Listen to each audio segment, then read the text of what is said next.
Can you remember the exact night you stopped trusting yourself?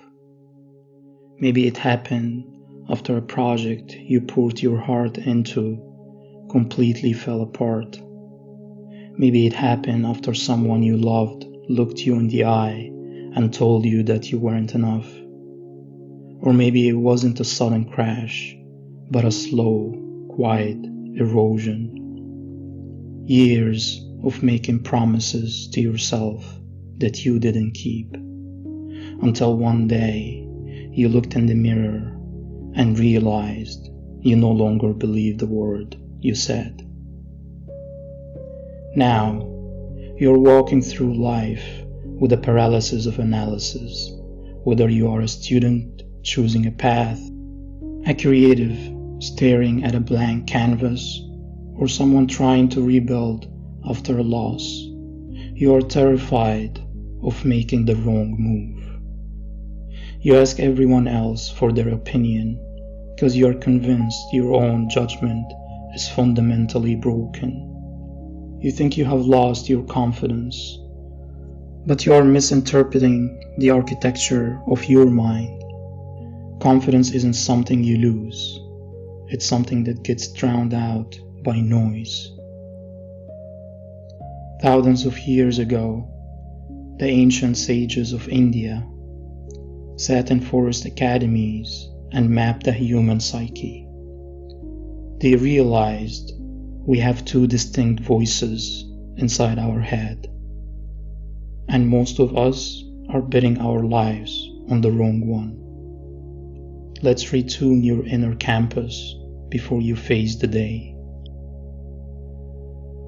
In the ancient text of the Mundaka Upanishad, there is a beautiful, striking parable that explains the duality of human consciousness.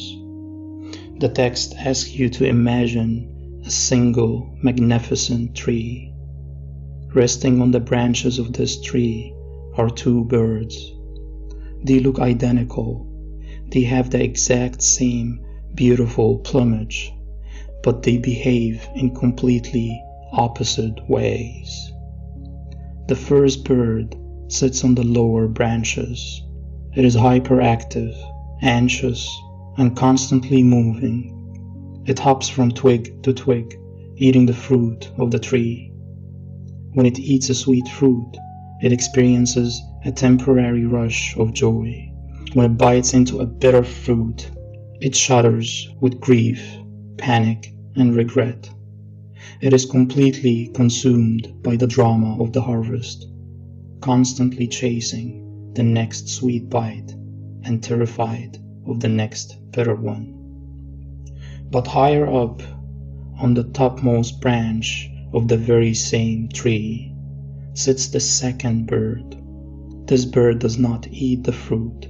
It does not hop from branch to branch. It simply sits in absolute stillness, watching the lower bird with quiet, loving, and unblinking eye. It is the silent witness.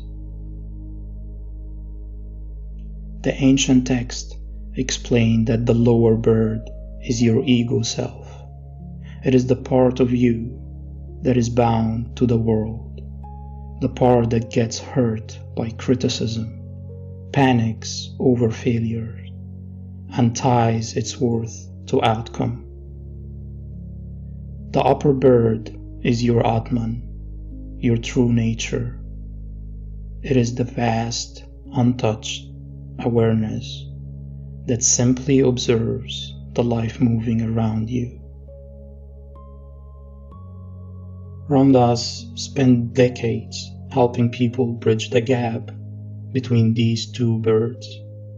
He used to tell a story about his own journey, saying that for years he tried to fix his lower bird.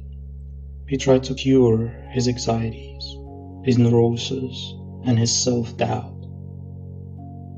You don't have to get rid of your neuroses.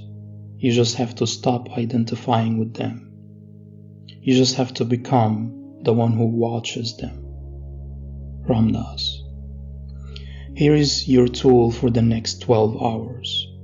When the familiar voice of self-doubt starts screaming in your head today, telling you that you are going to mess up, that you aren't ready, or that you cannot trust your own choices, do not fight it. Do not try to argue with that lower bird. Instead, climb up the tree. Shift your awareness to the upper bird. Consciously tell yourself, there is the voice of doubt again. I can hear it, but I'm not it. The night you stopped trusting yourself was simply the night you forgot the upper bird existed. You became so identified with the anxious bird eating the bitter fruit that you thought you were the bitterness.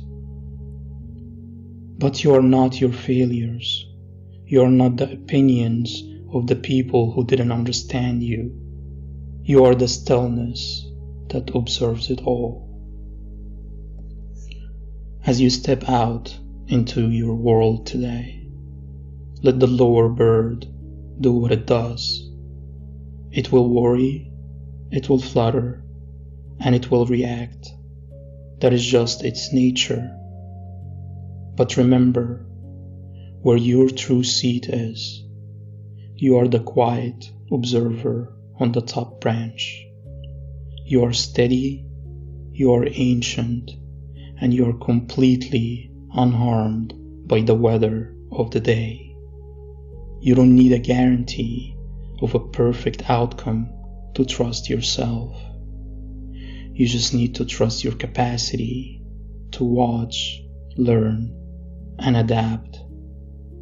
Take a deep, stabilizing breath. Square your chest. Go out there, look for the highest branch, and own your day.